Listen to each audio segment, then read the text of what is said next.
This Sunday had long ago been set aside as a day to celebrate our rising up youth, especially our graduating seniors. And the events of this past week demand that we hold a time to reflect, to remember, and to mourn.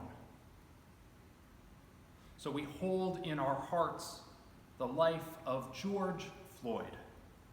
Say his name. We hold in our hearts the life of George Floyd. Say his name.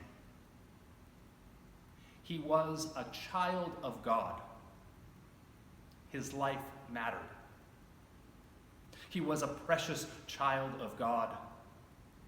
His life mattered.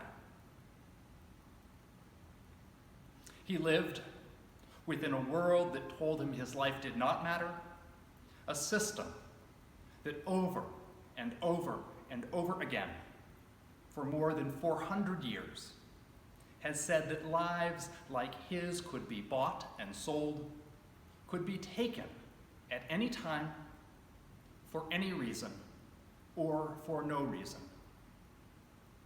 That lives like his can be murdered. He was a precious child of God. His life mattered. Dear Spirit of life, help us to do the work that is needed in these times. The work of fixing our own hearts. The work of working on our own families and our own friends.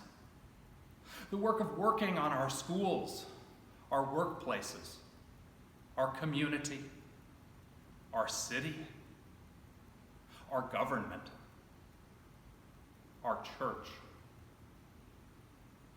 The work that says life is sacred. Black lives are sacred.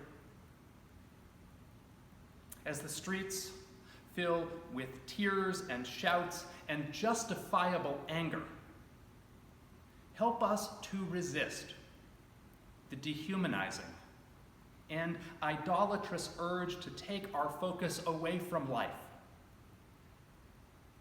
Destruction of property must never be compared to the destruction of life. So much more needs to be said, will be said. So much more needs to be done and is ours to do. For right now, today, in this moment, I invite us to hold a time of silence in memory of George Floyd, a precious and beloved child of God, and to hold his family as well in our hearts. Let us hold a moment in his memory.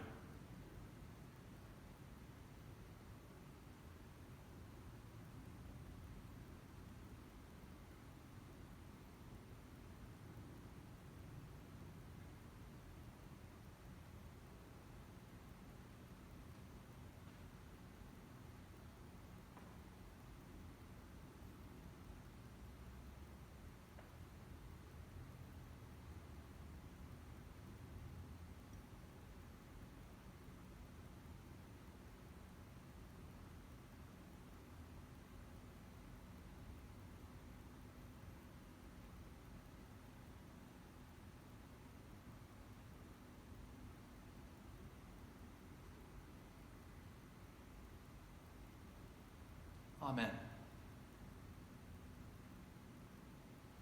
As part of our worship service each week, we hold a time for sharing the joys and the sorrows of our congregation, to honor and to acknowledge and to celebrate our own lives.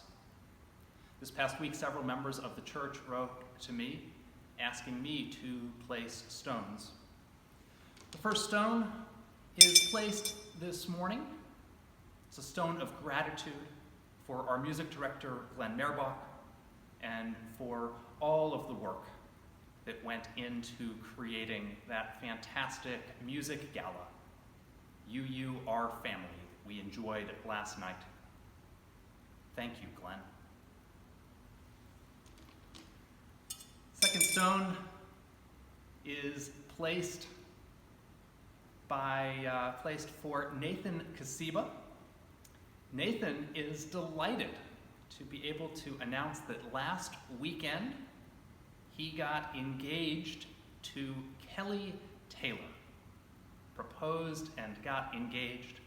We are delighted and joyful for Nathan, for the Kasiba Hammett family. Good job, Nathan. The last stone is asked to be placed by the building committee. As construction is now imminent, one of the things that's being done to prepare for construction is the removal of several trees behind our building to make room for construction equipment and to make room for the new building. I want to take a moment. I know many of us, all of us, love the trees on our property, and so we take a moment to acknowledge, to give thanks for these trees that had to be removed for our new building. The last stone is for all of those joys and all of those sorrows that we hold in our hearts, that were not spoken and are no less real.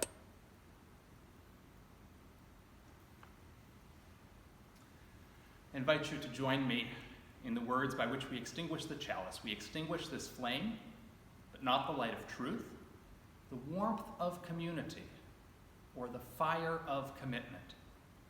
These we carry in our hearts until we are together again.